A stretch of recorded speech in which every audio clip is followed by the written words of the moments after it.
Hello, people. How are you doing? All right. So, welcome back to another live from React Play. So, you're doing a React Play live. And today's topic is something very hot. It's about remote jobs.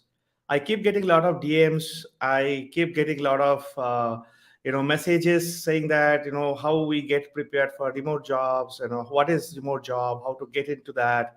What are the things that we have to keep in mind? How to upskill ourselves for it? Is remote job for me? There are variety of questions that I keep getting. I thought, why not to kind of listen from some experts in the field who can actually talk through their experience, and we all learn from them. So today I have my friend Idris with me. I'll bring Idris in a while, who can answer all your doubts about remote jobs. And not only that, you can also ask a lot many more questions, more doubts, regarding the career and things like that to him. So, as usual, the React Play Live is an initiative from React Play, an open source platform, help people to learn, share, build React-based projects. And it's open source, so it means that you can join in, you can actually contribute, you can play with it. If you have not checked React Play yet, go ahead and check out reactplay.io. I'll be sharing all the links gradually in the live itself, and also will be in the comment section of the video once it is there after the live. And this particular program, React Play Live, we do for two main purposes. One is like to get industry connect with some of the experienced folks out there who willing to share their knowledge, openly. For example, you're doing it today with Idris. And another thing is like, if you want to try out public speaking, if you have never spoken before publicly and want to try out, I'm there for you. The platform is there for you. Just tell us that you want to come on the show. Fill the form, going to live.reactor.io, and I'll get you on board and we'll talk live, so that your public speaking skill also get improved. All right. So if you want to figure out like the daily thing that happens on reactor.io, go ahead and join us on Twitter at reactor.io. Also join us on Discord. I'll be sharing the Discord link in a moment. All right. So without further delay, I'm going to bring in Idris. Hey, buddy. You're on screen now. So Idris is a very special friend, and we are kind of, we know each other for more than 3 or 4 years, I guess, right? And he I have seen his growth. Literally, he is like growing, and he is making his community around him also grow very very positively. So he's a developer relation engineer. He's a founder of Web3 Afrika. He is a content creator. He is a maker, and we are going to learn a lot of stuff from him. Hi, Idris. Why don't you go ahead and do an introduction of yourself? Yeah, thank you very much, Tapas. Hi, everyone. My name is Idris Olubisi, like Tapas mentioned earlier, and I am a software engineer, a technical writer, a community builder, and I currently work as a developer relations engineer. And I am also the founder of Web3 Africa, a community focused on connecting the dots within the African space and also supporting, onboarding, and educating Web3 builders. Yeah, and I'm super excited to be here. Let's get right into it. Great. Even Yeah. yeah, I'm super excited to kind of do this today. So our topic is remote job, and I think it is one of the hot topic. Like people want to talk about it, people want to learn about it. Yeah. If you can start saying like, I mean, what exactly remote job is, and is it really worthy compared to non-remote job where you have to kind of walk down to office, you have to work in the office, and then you have remote job possibilities not from office, from remotely. Can you just put some light into that? What is remote job and is really worthy? All right. So, remote jobs basically allow employees to work from any locations outside of their traditional office and or probably an office environment. So it can be worthy to try out, especially for those that are interested in work-life balance, those that want independence, and but put it in mind that you need to be disciplined about working remotely. So remote work have changed the whole perspective of how you kind of deliver or you work as a software engineer within the tech space, a content creator, a freelancer, whatsoever field you find yourself. And I think since the pandemic, I think the pandemic kind of show another direction for anyone that is willing to build a startup, willing to set up a company, to just find a way to make things work while all their employee are at home. So I think remote job is one of the best thing that's ever happened to the mankind, including myself, I would say, because it kind of shapes your thinking, help with more with you being productive, and also not just productivity, but having the right mindset that okay, when you wake up, this is what you want to do, and after this, you kind of take a rest, then you can start up with this. So with that way, you get all your scheduled plan, and I'm so sure that I don't think anyone that have ever tried to work remotely prefer going to the office than working remotely. That's if you work basically, not if you are learning, you might find it reluctant. Maybe you want somebody to cheer you up, you want somebody to, you want to have discussion with people. That might be difficult. But if you are working, maybe you have deliverables, you have things to work on, then you would really, really enjoy it. Awesome, awesome. Yeah, I think as long as you have that balance, right? You have your work and life balance. Even in being at home, remote job is really open a lot of opportunities for you. Yeah. So one thing is, if I am a very newbie and I am actually seeking for a job right now, and Okay. I'm finding like Idris is talking about remote job is something really good. So how am I going to prepare myself? I like how am I going to hunt for it? How do I know where to go, what to do, and things like that? All right. So I think applying for a remote job is kind of similar to you applying for any job, literally. But most job would indicate if that particular job is a remote job or they kind of offer a location or you need to be in the office, right? So the same process of application, um, the same probably interview process, everything goes the same. The only thing is that companies choose maybe they need you to work remotely and some of the things that you need to do or to deliver from your end. So now, as a newbie or somebody that is already in the space that they are willing to get a remote job, what is advised is to leverage your online community properly. So I know a lot of people might say, okay, maybe I don't have a huge following, I don't have like my own audience. What are the things? How do I grow all of that? So I think Hmm. building in public would help to do that. So if there's anything you're particularly learning currently, even though you think a lot of people are experts and they might already know most of these things that you are just currently learning, so you can just still go ahead and try to tell the world about what you're learning, give them examples, try to provide knowledge publicly, and most importantly, you need to engage with those people that already have like very large audience. So how do you engage with them? You reply, you contribute, you make a meaningful contributions to their tweets, their comments, or their posts on LinkedIn or Twitter or any platform that you find yourself active. You kind of make a very, very good contribution. That way, Twitter algorithm would do its work by, showing your relevant tweets to other people timeline that are following those people that have like a large audience. So that's how you do it gradually, and you need to be consistent about it. The same process apply, but what building in public would give you is a huge opportunity for you to get offers directly into your DMs. So I've seen it work for me a lot, works for a lot of people.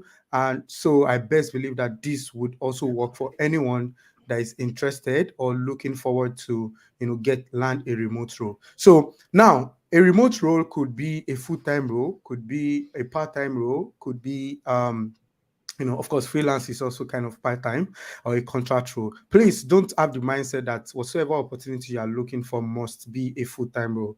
You can literally start working or writing or building building software product, building tools for a company remotely, and they get to pay you on contract while you even focus on other jobs, right? So when you see opportunity, try to look into it properly, see if it's how it would fit into your schedule. And the last thing, but not the least, is your um, work home office, right? So as a remote worker, you need to also know that while you are investing more time in applying for roles, trying to build in public, you need to also find a convenient place for you to work. So don't be the type that work almost every time on your bed, because it will get to a stage where you have deliverables, and you also be tired because that position might not be so convenient for you to work and be as much productive as you want to be. So home office, you can start small. I think the requirement there is just getting a very minimal table setup that could, have a PC, your keyboard or mouse if you need them, and then you'll just get everything ready. But it depends on the type of freelance role or the part-time role you got. If it's for content creation, maybe video content creation, then you need to get cameras, you need to get mics and all of those things. And you can literally just start small. Then as you grow bigger, you kind of improve on what you currently have, and all of your instruments, your work tools at home. Great, great. You mentioned like freelancing part also, like freelancing and the remote working. So, what kind of remote job that we can look for? Like you also mentioned about the content creations, right? Is one of the things that we can actually go for as Yeah. a remote job. What are the other opportunities available, and how do I know like which opportunity that I can actually catch hold of?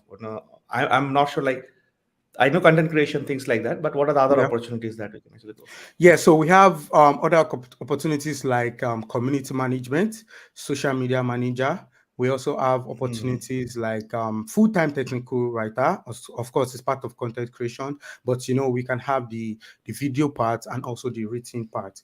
And you could also get a role as a software engineer. Sincerely, those Hmm. are like roles that you could get and try to work remotely or freelance for. So when as a freelancer or you're working part-time for a company, what's your KPIs, like your key performance index, will be based on your deliverables, right? Your project, the project you're building, the Correct. project you're working on, and all of that. So in fact, it could be developer advocates, program managers. You can literally freelance for any tech field, right?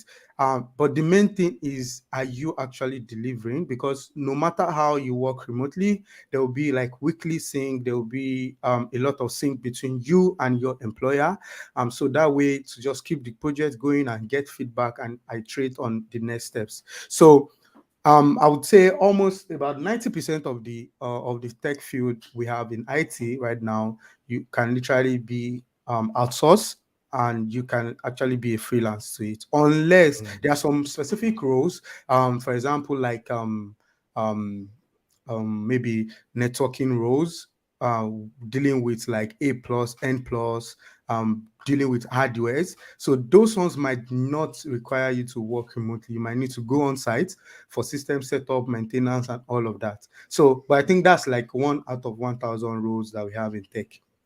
There are a lot of them: Yeah. copywriting, content creation, software engineering, social media manager, Discord experts, consultants. Maybe you're consulting as it could be as a marketer, it could be as a project manager. All of those things you can literally work remotely anywhere in the world.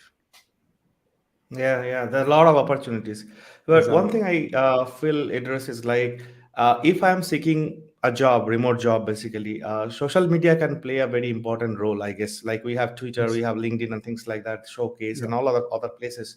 So do you advise people to kind of be active, or how do they approach someone who might Yeah. give them an opportunity in turn? What's your take on that? Yes, so for the approach, I think I've had like terrible experience on that.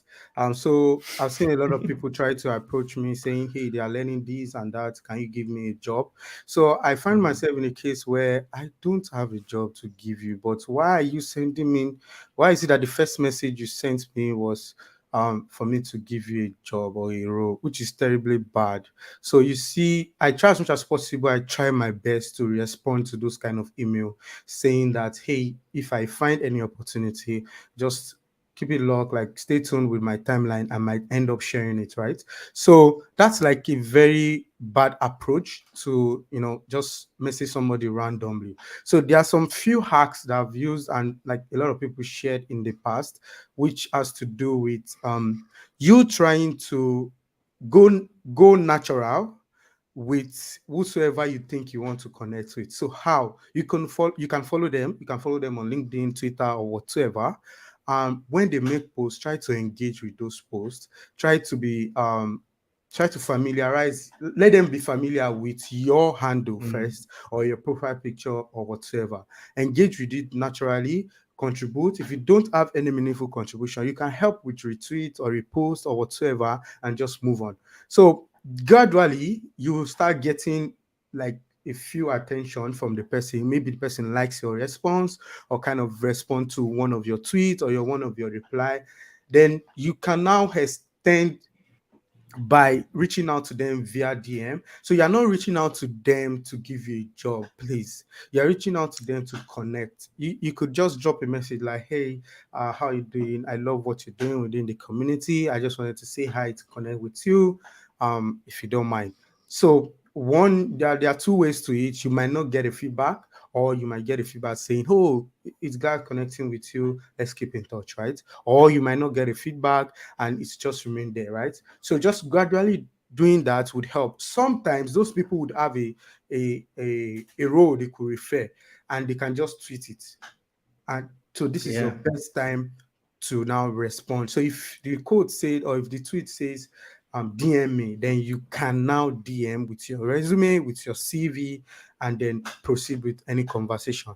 So approaching like getting roles, leveraging social media, is just you being natural. Don't force anything on anyone. Don't feel entitled, or don't feel like they need to do it for you, because as you feeling the same, there's about 500 people feeling also the same, especially if the person have large followings. Like, people wants to reach out, a lot of people are sending DM. You can't even imagine the kind of DM they get. So you need to make sure that it's natural, and you are consistent with what you are doing, because that's the most important thing. Because if you are not consistent, if the opportunity comes, you might not have anything to show up. So that's what literally helped me, right? This is like my story, where while I was creating content, I wasn't getting engagement, but I was dedicated to creating those contents, not because I was getting paid for it, but because I wanted to help, and I was writing about what I was currently learning then. So it's kind of very easy for me to come up with topics and write about it, and also helping me to understand that particular concept. So I was just doing it consistently, and gradually, when I end up applying to like a few roles, and they asked about my writing samples or what I've done in the past, I was able to share all of these things I've been working on. So just imagine that I felt so reluctant because nobody was engaging, and I stopped Mhm. doing it. So when the opportunity showed up, there's nothing for me to show. So doing that, I did know this, right? It was after everything I realized, oh, so thank God I was even still creating something while I wasn't getting paid. So, and now when the paid opportunity comes, all they do is, hey, we saw one of your tweets or your posts, and would you be interested in writing for us? What's your rate? What's your charge? Are you looking for a full-time or a part-time role? And you just go straight right into the opportunity. They won't even interview you, because they've seen your role. And even if they interview you, the interview will be more focused on rounding up and finalizing on payments and all of those things. So leveraging any social media network is very important. The ones I've used personally is Twitter a lot, and also LinkedIn. Those are the ones I've actively used. While I started my career, I was using Facebook groups too. Facebook groups, because there are some groups that have like large number of people, and I was using them. So I can't really tell if it was helping me, but I was just using it. And in the long run, I figured that some few people would tell me, oh, they used to come up, they used to see my post on a specific Facebook groups, or how are you doing all of those things? And from there, that's where I realized that, oh, Mm. maybe it's actually working. But those are like the three platforms. And also then I found Showcase too, which also helped me um you know write content. And also there was a time I became the community lead specific for technical writing and JavaScript community. So that's another huge community that you could leverage. Going natural, post regularly, engage with posts on the platform, reach out, like respond to people, try to create that natural connection, not forcing anybody to give you a role, but you can have it on your bio saying you're open to opportunities. That's not bad. Anybody can reach out to you. But if you want to reach out, just make sure that you do it professionally, and it doesn't look like you are expecting them to fulfill or respond to whatsoever email you send to them. or even a DM. Yeah. Yeah, very true. I think how to approach people over DM is a skill. That's how I see it, right? Yeah, exactly. And you get gradually, and some people just say hi and they vanished. I don't know like what they want to say. That's even worse. Uh, yeah. So as it is mentioned, it's like don't force people when you are DMing them. Try to build your own credibility in their circle Yeah, so that they start noticing you, yeah, and be consistent with your work. Once you be consistent with your work, people will notice. This is one thing that I learned. It's not one day, it's not 1 month, it's not 1 year. You don't know that time when the things will kick for you. But if you don't do the things continuously, consistently, yeah, that point will never come. So be exactly. consistent. Yeah, great answer. I've got a question. I'm just going to project that, but guys, girls, please post your questions so that I can actually project and Idris and myself can discuss. So there is a question: as a freelancer, how important would it be consistent in learning? How do you stay out? How do you stay so disciplined on work? Hmm. This is a very good question, right? Because while Mm, you're thinking remote work, you also need to understand that um, being disciplined is number one thing to do, right? So for me, I think my discipline started from there was a time I was working for a firm and they gave me a lot of tasks that I can't even do as a then. Like I don't know anything about, so I have to research. So even if the task was supposed to take just 1 hour, I would spend 3 hours researching because I haven't done it before. You know how it looks mhm, like. So I think that's kind of give me that zeal to work and just keep posted. So for example, now I spent 3 hours on researching and I've not even done the tax yet. So it means that if I don't do the tax, then it means I've wasted over 3 hours plus doing nothing. That's what it looks like to me, right? Because project managers, product managers, all of those people handling project, they are expecting feedback, they are expecting results. So if you can't deliver, so it means that you've wasted a lot of time. So that's how you mm, should think about all the projects you're working on. Okay, I'm lazy, I'm tired, I want to sleep. You kind of took a nap for 3 hours, you are awake, you eat, you feel tired again. Now that's where you should remember that this thing I'm particularly working on, or this my work personally, do I even have passion for it? Is it something I want to do in the first place? So if it's actually something you want to do, that's where you kind of derive the momentum, the energy from that. You have deliverables and you need to do them. So another thing you should think of is I should not take more than you can chew, right? So mhm, there are a lot of people that say yes to literally everything. You give them a project, they say yes. You give them a technical writing, they say yes. You give them a freelance work, they say yes. So they literally say yes to everything. And at the end of the day, they just have so many things on their calendar. Fine, financially, it's okay because you get paid, you get more money.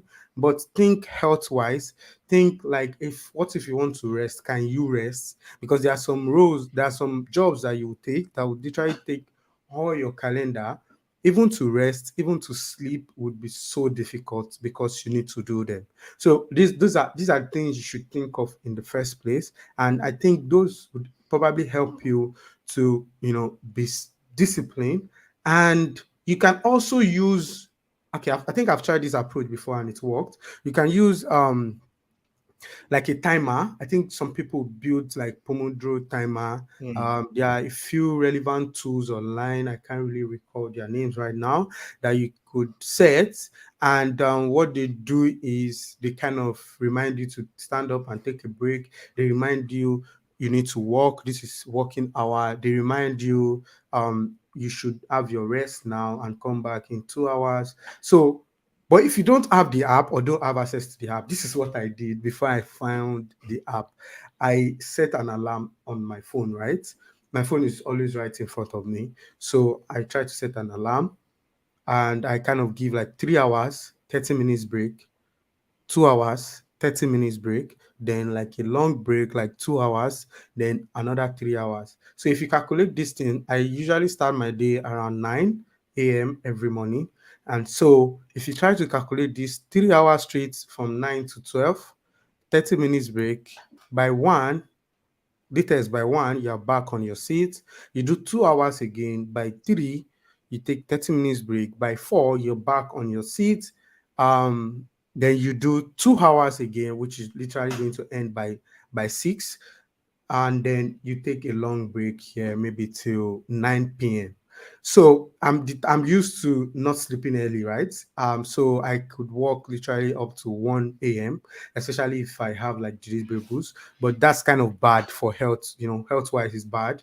But if you think you can extend, so it's not something that would happen every day, right? So maybe today it happened because you want to complete a particular project or you need to deliver something, and also it's also happened the next day. So in the next 5 days, it might not be the same thing, and you can just go to bed on by 11 or 10 p.m. and you'll be fine. You can see how I have space in between those hours of work, and this might not be like your primary work. Sometimes it might be a project that you are working on the side. So you can literally push that project till 4 p.m. You pause on your primary work and then do that particular project before you get tired. Then by 6, you are off and you try to take a long break, relax, have your dinner. If you have YouTube that you want to watch, relax your brain, then come back by 9, try to see if you can complete anything till 11, 12, then go to bed. So that's if you try to do it that way, using your phone. I think phone is kind of personal. This is even way better than using apps, right? You can use your Yeah. phone. It's not necessarily like you need a smartphone. It could literally be just any small phone and they have an alarm and that you can literally stare at like this while you're working. So that way it just remind you. In fact, you can even set it to remind you to drink water maybe every 1 hour for you to get hydrated throughout the day, and because that literally helps your health also and making your system recharged. And then over the weekend, you can choose on whatsoever mode, whatsoever calendar. I've seen a lot of people that they don't like to put anything on their weekends because it's for family and friends and all of that. So I've seen some that they try to push. Myself, sometimes I pushed activities to weekends, and you see me end up staying in house all through the weekend, just trying to complete a few tasks or doing something just quite different from the regular work. Yeah, very important because once you start pushing yourself unnecessary, right? When your body is not giving, your mind is not giving, the result will be burnout, and then your productivity will go down. What will happen eventually? Whatever work you are committed for, that will Yeah, impact. It will impact your credibility, deliverable, and all this things. So everything is related, and we sometimes take these things very lightly. Like we are feeling fatigue and a bug that we are not able to fix, still pushing ourselves, not taking any break. It doesn't work. yeah, Just take break, relax your mind, come back. Great question and great answer it is. So folks, please keep asking questions so that we can actually keep discussing this. yeah, Shivraj says consistency is the key. Yes, we all agree it exactly. is the key. Okay, I've got one more question. I'll just project that and read it out for you. So Amina says, I worked on some freelance project, but only through reference. How can we make a good portfolio to show on platforms like Fiverr without displaying previous clients' info and stuff? Portfolio is important. Yeah, it's a great topic. Idris, over to you. Yeah, yeah, portfolio is important, and but not displaying client info and stuff. So I want to assume probably that info could be like an agreement of payment, agreement of whatsoever. But I think if it's actually a project that you built, maybe a front end project, a content that you create, if they have published them and it's not a ghost written content, right? Where you already signed an agreement that you are not going to, it's not going to be assigned to you, or you will not kind of take it up that it's your post. If it's not that kind of content, then you should be able to show it anywhere in the world, right?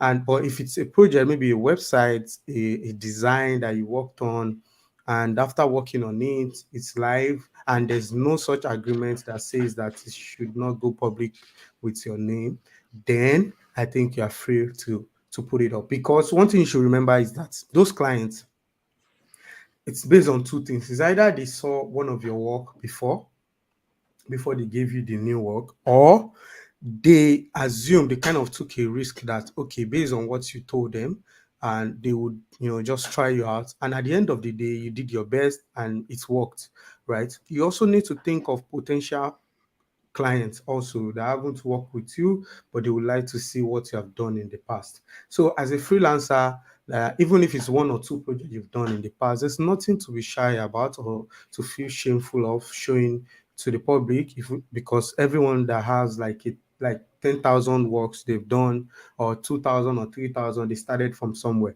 So showing that, like trying to build your own portfolio based on what you have worked on, is like the best way for you to get even more clients. So aside of the case that I've mentioned where you sign an agreement not to disclose any of those information, if you don't fall in that category, then you should feel free to please share your project, even if it's a snapshot, right? If you don't want to share, okay, yeah, if you don't want to share like all a URL, maybe you can just take snapshot of few pages of, if it's a website.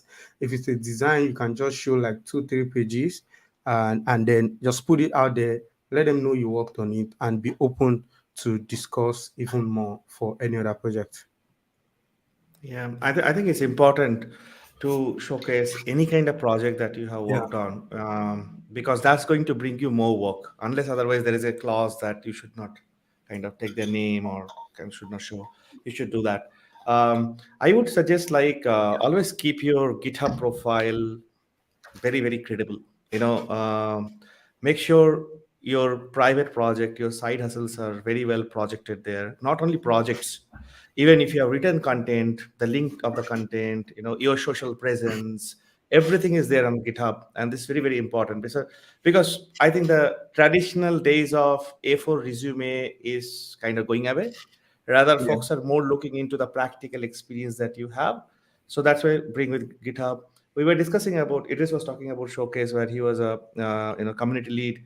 Showcase helps you to create a lot of good portfolio, which if you want you can translate into resumes also. So go ahead and check out to create portfolios. Great question, Amina. I'll go to the next one. Another interesting question from Mehul. He's asking, like, how to get remote job at an established firm, basically a organization. So now, since he is expecting in a big enough firm, I think that conventional way of cold messaging to a CEO would not work. What are the alternate ways to kind of approach people? Yes, so well, I don't know your perspective on code messaging to CEOs, but I think it has worked richly for a lot of people, right? Especially if you have a direct, there are a few samples online. I think I follow a few content creators that created like code email samples Yes. online, that is direct and straightforward, that just basically highlight your skills and maybe have a call to action where they could reach out to you or be ready for a role. So when you think of cold emails, I best believe that it should work. And also DMs on LinkedIn should work, right? DMs to CEO. I've seen a lot of people also try that. Another thing you could do is, if you can try to start a trial mode on LinkedIn, right? For premium. I think there's a way to stop it if you don't want to proceed, right? So when you try that trial mode, you'll be able to send DMs to like those that are premium members and like CEOs and all of that, or technical recruiters, and be sure to follow up or have it written somewhere that who have sent a DM to this person, to this person, to this person, so that you can follow up on your own. And that follow up will basically just give you clarity of if they would accept you or not, and also where you are at the current discussion. So to the other question that says how to get a remote job at an established firm. So getting remote job at an established firm is similar to the way you get remote job in a startup or a non-established firm. Like it's just similar, like applying. But what will give you hedge ahead of other candidates is if you have a social media presence. Don't get me wrong, right? I have known several software engineers that they don't have online presence and they are really, really good. Most of them would work based on referrals, right? Because a lot of people have worked with them, they can easily just refer them for opportunities. But thinking about those that don't have experience yet, and they are ready to build, they are ready to get more experience through building or leveraging. what you should do that I believe would do best for you is to leverage online and try to create your own network. So I'm not saying you should create network and start advertising for them, please. Your network, I mean, is try to know few people online, message them when necessary, tell them about what you're working on, your current opportunity, and what you want them to help you with. Leverage online like LinkedIn, Twitter, Showcase, any other platform that you think you are really really active on, and you can answer to DMs faster. Leverage those online community, you will be able to get remote roles. Sometimes some people might tweet about the role, and all you need to do is to apply to shoot your shot. From Twitter, about I've gotten two full-time roles from Twitter, right? Where somebody tweeted and then I follow up with a DM message. I wasn't even connecting with the person before, because like maybe a lot of people just retweeted the tweet and I got the notification. Then I sent a DM and I was able to get the role. And that's just it. Like I sent a DM, they scheduled an interview. We had an interview session. They did a mini test, and I got into it as a backend developer then. So this is not by just me telling or saying that social network work or social media works. It's something that have worked for me personally.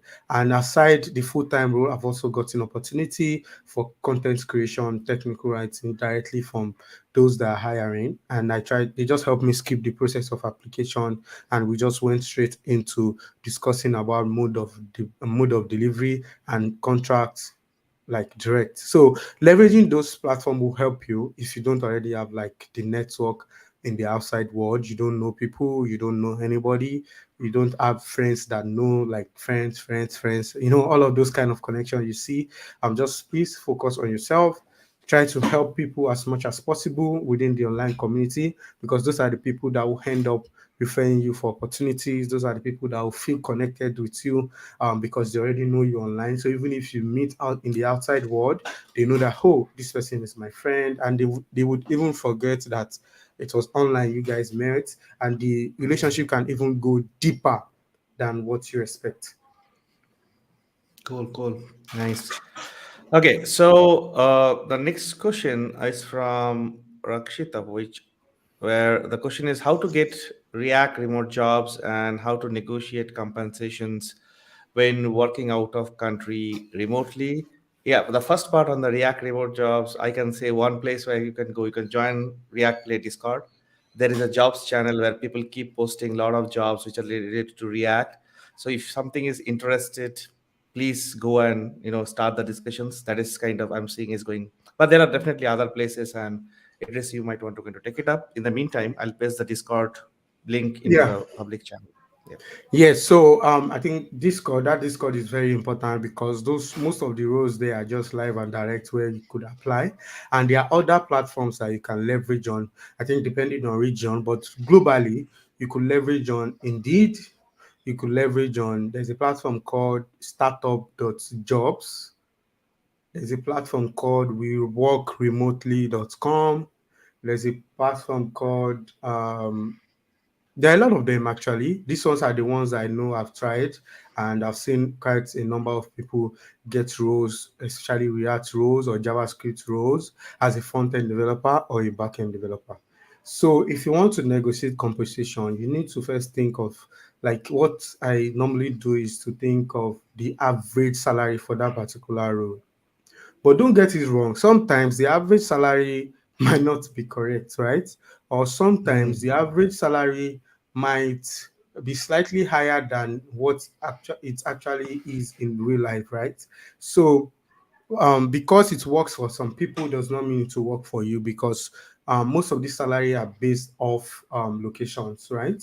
So somebody in the US might be collecting 150K, that's $150K annually.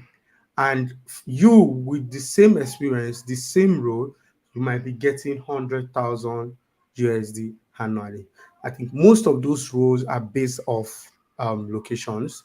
And considering the fact that they want to make it international, competitive salary. They don't want to give you like your own local currency, which might extremely make you feel bad because different country has their own duplicated currency. Sorry if I could use that, and compared to USD, and you might not feel good with it because you end up doing the same work, but you are being paid less because you are from the third world country. Okay, yeah, third world country. So that way, you need to understand that locations matters, but at the same time, try to have your hard no. There's something called hard no, like something you never go less than, right? So if it is $20,000, that is your hard no.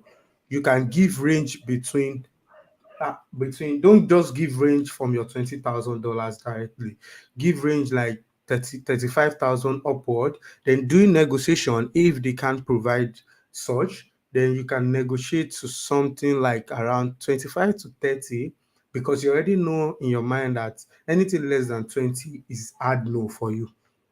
You can never go less than that. But don't start your negotiation from there. Start it from something higher. Because negotiation does not mean that if you negotiate lower, does not mean that the work rate you get when you get the job would be lesser. If you negotiate higher, does not mean that the work rate you get would be so high for you to take, right?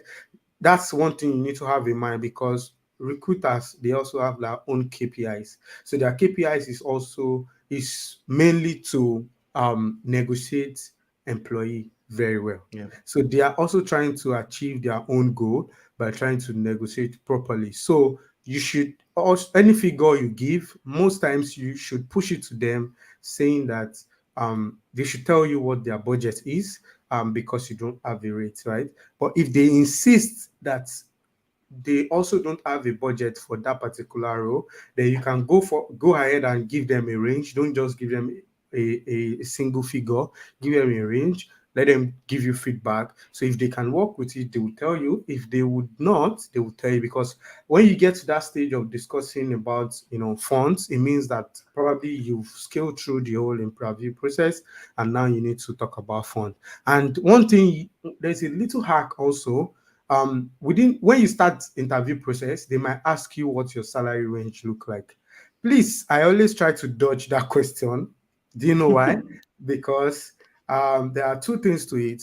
If I hear the salary and it looks really, really good to me, and I didn't get the role, at the end of the day, I'll feel very bad.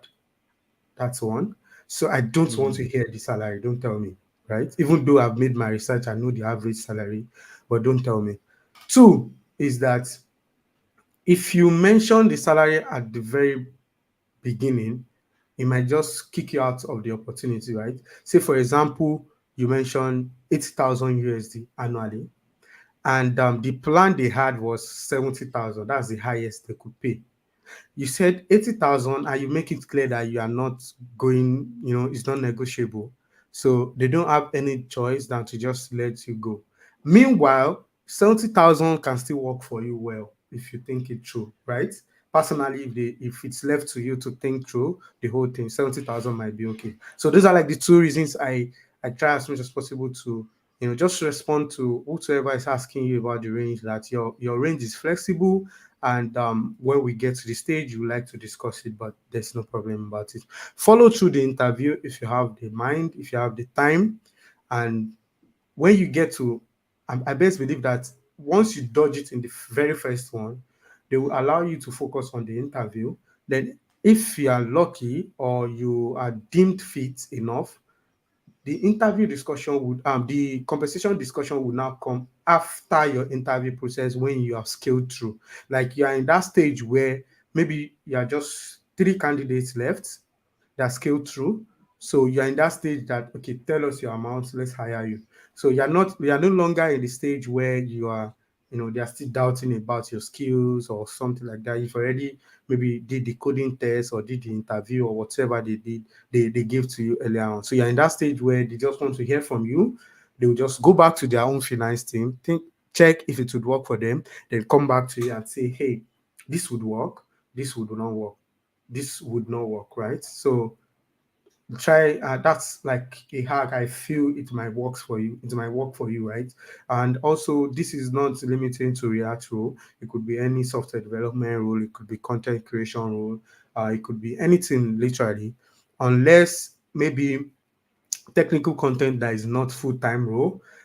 They ask you for rates, maybe rates per article. And if you charge, like, let's say 500 USD, you can tell them, okay, I charge between 450 to 550 or 450 to 600. So when after negotiating, if they want to beat it down, and if you're okay with it, you can go for it. If not, you can tell them, oh, this does not work for me.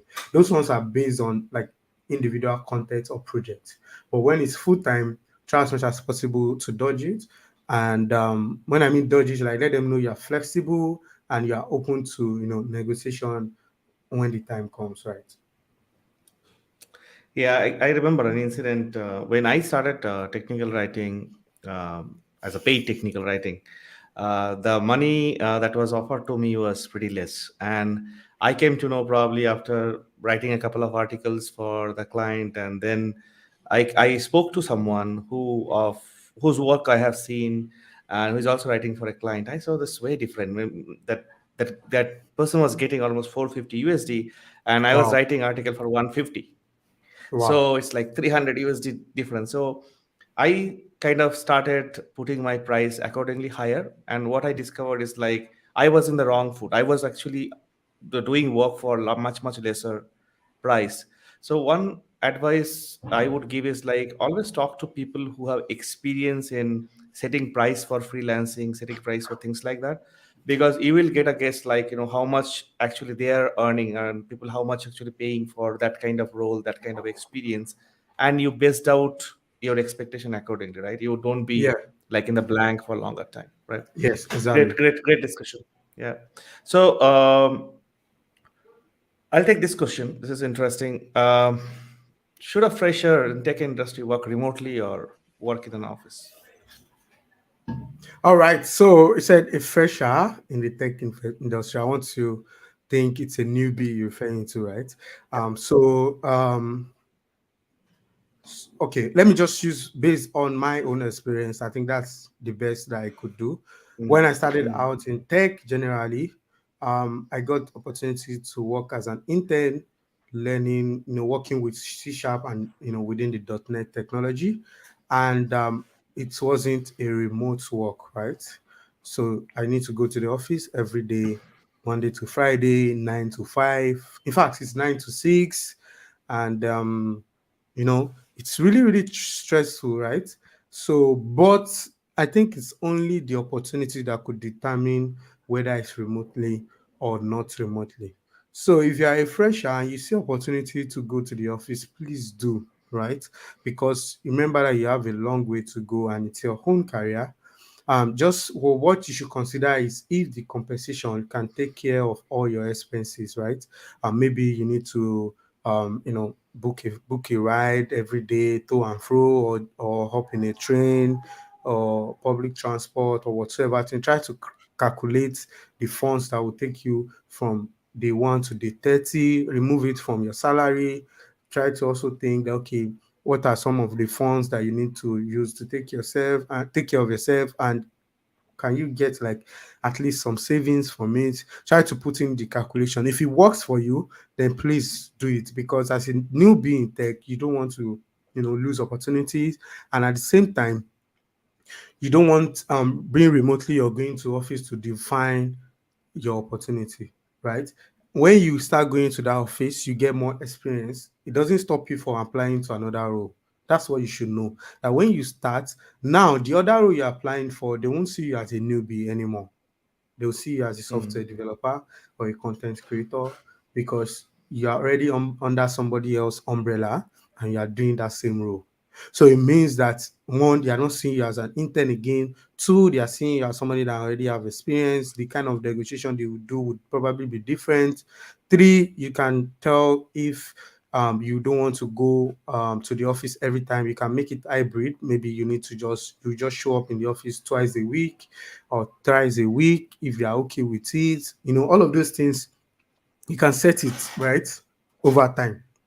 But as the first opportunity, please Don't like let it go like that because it's not remote.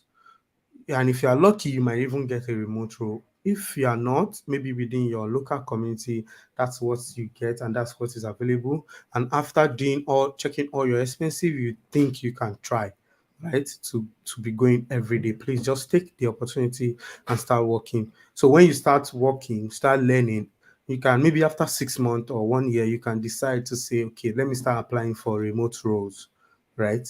And when you apply for remote roles, if you even end up getting an office role again, you can tell them that, okay, I would like to propose I come to the office 3 times a week or maybe 2 times a week. If that's okay with them, they will definitely allow you. In as much you deliver, that's one good thing about tech space, right? They want you to deliver. They don't care where you deliver from. And also, Mm. pandemic has also like teach the whole world a good lesson that things can work at home, right? So that's another thing. So know that everyone understand that if you can deliver, then you're good to go. Cool, cool, cool. I think coming to office as a newbie has a lot of advantages because you probably get to see the environment. The office environment is way different than sitting at home and just start working. Of course, remote working having a lot of advantages we are talking about, but going to office and working with your peers, getting that amount of bond building is also having a lot of soft skill Exactly. advantages. I would say that you build. Exactly.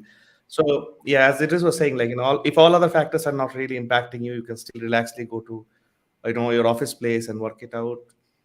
You should do that. Yeah. Yeah. Exactly. It is. I have one question from my side. I want to kind of get into a little bit on technical writing, and this is definitely one of the freelancing area that I personally see not many developers explore. At least in Okay. last 3 to 4 years, I have seen a few developers that explore, and some of them explore really well. In last 3 or 4 years, I have seen some people probably lose their track after writing for some time, and they kind of I don't see them even. And there are many who even don't try. But personally, I believe that technical writing is one area, or content creation in general is an area which can get you really lot of opportunities in front of you. What's your experience? All right, so I think you are correct. There are some people that would start and stop halfway. I totally agree with that. And there are some people that are not even exploring what it is. So I think the first issue is that some people start and they are not getting a paid gigs. So they try Mm, to feel, oh, I think this thing is not for me. So which mm, boils down to your determination to start, right? I've had a chat with a few people in the technical writing space that they are writing paid gigs now. When they share their experience, they try to let me know that when they started out creating content, they created so amount of content, which turns out to be a very large amount of content, and they didn't get paid for all of those content, but they keep doing it. So I've got to realize that you should not go in because of the money. That's the truth. You should not go in because of the incentive that is going to come at the end. Because if you go in with that mindset and you don't get those incentives on time, you end up mm. losing it, right? You just feel, okay, maybe this is not for you. Oh, I'm even tired of writing. When will this particular content start paying me? When will that start paying? You now start thinking of a way to go into marketing and all of that, which is not just your direction, right? So, for you to keep up with it, you need to first have the determination that you are doing this to help people, you are doing this to help yourself. Because I've used my own content several times. I'm not even gonna lie about that. I've used my own content several times because it just helped me. And when I remember that, okay, I think I've written something on this, and I'll forget like how I was able to fix it. So instead of me going online again to search, I'll just go to that content and see how I was able to do it. So it will also help you. You think that it just makes you learn twice, right? When you write content, you learn twice. You try to learn that concept twice. And if you leave, like maybe after a few months, you are no longer um maybe you no longer remember that how to fix a particular problem, you can revert back to your own content and see how you were able to fix it the other day. So that way you can keep up with the drive, write about what you are currently learning so that you won't be finding it difficult to get topics, right? And this in turns means that you need to constantly be learning. You need to learn Mm. constantly.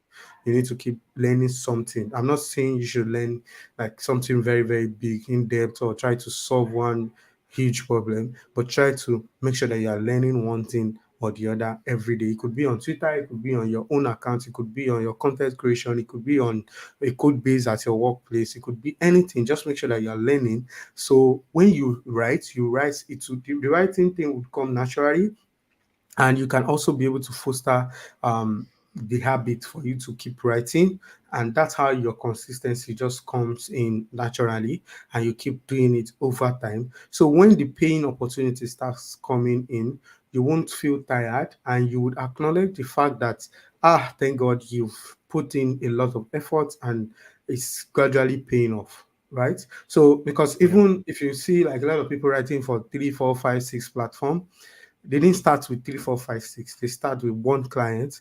Then after that, over time they got another one. Over time they got another one, right? And they might even end up stop writing for the first client or the second one, and just focus on the latest client, right? So things evolve, things change. All of these things is based on your knowledge, based on what you are currently learning, how you are keeping up to date with what is happening within your niche. Maybe you're a developer, you're a content creator, you're a designer, whatever field that you find yourself. Cool, cool, cool. Awesome. Yeah, please start creating content, and I think it will going to add immense value in your Yeah, career, and you will exactly. really figure out a lot of opportunities through it. So, Idris, we are coming towards the end of this live, but there are a few more questions and clarification that Okay. I want to kind of get. Is like, if I go back to the remote job discussion, we discussed about it. There are a lot of good stuff around it, but do you find any downside of remote jobs? Do you find any negative stuff that we should be aware of, or whoever going for remote job should be aware of? All right. So there are a lot of downsides, anyways. But it depends on you how you want to attend to them. So some of the downsides of remote job can include the lack of interaction, like social interaction, and Hmm. also isolation, right? And also difficulties in separating work and personal life, and any potential distraction at home, right?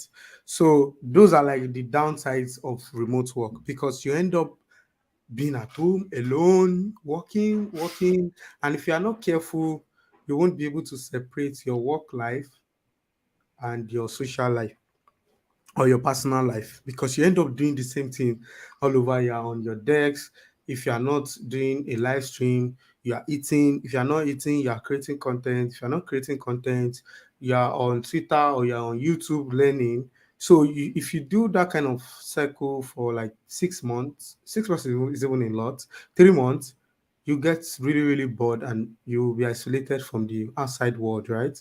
So it's always good to define that, okay, Saturday and Sundays I'll spend less time on my PC trying to do this, and then maybe on what's it called, on Sunday I can just go off the internet, or maybe just be on the internet but not doing anything really meaningful, just going through socials and dealing with my family. In fact, you can even decide that, oh, I want to stay with my family, I want to go and meet them, I want to take a walk, I want to take, meet my neighbor within the house. Let's gist about football, random things that's quite different from my work. You need to, foster that habit over time. You need to do it gradually. If not, you will lose it from any social world, right? Nothing will be interesting for you, right? And you won't be interested in anything, basically. So I believe that's the downside. Those are like the downside when you work remotely. Um, but if you have a spouse, if you are married, then it means that you need to spend time with your kids. So you can literally tell that once it's 5 p.m., I'm stopping all work related and just focus on my family. But if you're not married yet, maybe you have like a spouse, or you have somebody that do pay you visit or something, you can set out time to say, okay, this is the time I want to attend to the person. So now, if you are that kind of people that don't have any of this, and maybe you just have younger ones or your mom, and you even now stay alone, you don't stay with them, you do your thing alone, you need to find the habit of going out. When I mean go out, I'm not saying like go out regularly, parties, no. Like set out time to go out, go and meet your family, go and meet your friends, try to discuss something that is outside work and all of that. And I believe you should be able to overcome it. And once you realize that those are your challenges, you'll be able to plan towards it. Cool, cool. Yeah, it's important. Also, start doing some exercise. If you are on a remote Yeah, job, it's very, very very important. important. Yeah, Very, very, flexing, very, flexing very, your very important. muscles. Yeah, yeah. Okay, so you are also founder of Web3 Africa Yeah. community. So if you want to kind of talk a bit about that, like what is this community about, who should join, how to join, kind of thing. Oh, okay, yes. So Web3 Africa community is a community, it's a spin-off from Developer DAO within the Web3 space. So the aim or the goal of the community is to onboard, educate, and support Web3 builders. So we laid emphasis on Web3 builders, which it could include technical and non-technical individuals, designers, developers, content creators, whatever tech field you find yourself within the Web3 space. And we are on Twitter as Web3 Africa. The Web3 Africa, the regular Africa is CA, right? When you say Africa, CANC, right? But this particular one is KA, which kind of give like that uniqueness to the African community. So we are on Discord also. It's on the Web3 Africa bio on Twitter where you could join. And some of the things we do, and we're currently running a training where after the training we'll have an hackathon. And we are 3 weeks into the training already, which is meant to span for 6 weeks. Those are like the things that we do for our community. We have activities within the community. We also do have like games nights and quiz within the community. We have like other programs like walkthrough programs, and we are not restricting anyone that wants to join the community to those in Nigeria, in Ghana, in Kenya. No, it's open for Africans within the Africa ecosystem and also Africans in diaspora, and also whosoever wants to benefit from the training that we are doing or the things we are doing within the African ecosystem. It's kind of open to all. Anyone could literally join, anyone could participate. And I'm looking out like to get even more people within the community to benefit, because we have tons of programs we're currently doing, a lot of partnership we've put in place, and the hackathon that is coming up for deploying application, a Web3 application, and getting paid in USD and all of that. It's going to happen after the training, which we'll definitely announce to the public once it's live. And yeah, so those are like the things we do basically within the community. Cool, cool. Yeah, awesome, awesome. And wish you really all the best with the community and And everything thank that you. you try to do in future. Yeah, So thank you. we are at the end of the live today, and Okay. I hope that everyone listening to it live have enjoyed, got clarification of the questions that had. And if you are watching this, later point of time, not live, and if you Yeah. still have questions, reach out to Idris. And again, he told how to DM people. So if you're reaching out to him and doing DM, follow those. Follow him on Twitter, follow him on LinkedIn, and all the links that we have discussed, in the live. I'll be putting them in the comment section of the video once it goes publish. I want to also kind of ask you to check out React Play, check out the community around it, because we are also doing things which are like for community selflessly, doing hackathons, in fact planning to go to colleges now to do workshop. Oh, okay. So there are a lot of things that are happening around, and you can actually support us in many ways. So please come join the community. I'll be posting the links again. Idris, thanks a lot for your time, man. And you have been a great, great person that I look for in the Thank developer you. community, as a technical writer.